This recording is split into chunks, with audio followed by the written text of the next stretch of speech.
ఎందుకంటే వంతునుందనుకో మానవ మనసు వచ్చే పరిగెత్తుకుపోతాడు.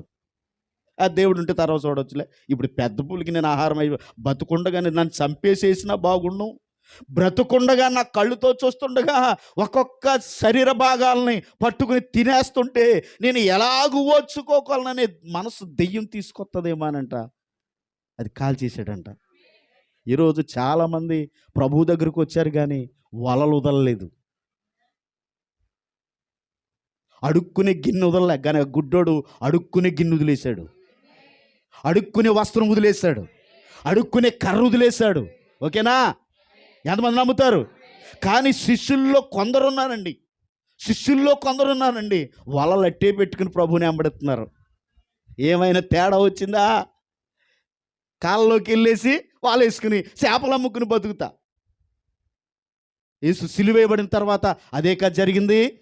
బైబిల్ చదువుతున్నారా?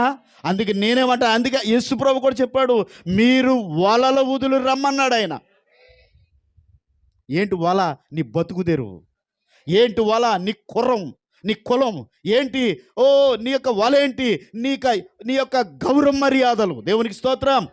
ఓ నీ కోపం, నీ అసూయ, నీ అహంభావం, పెద్ద కులం చిన్న కులం అనే అహంభావం. దేవుని స్తోత్రం. హల్లెలూయా. చప్పట్లు కొట్టి దేవుని నామమున మహిమ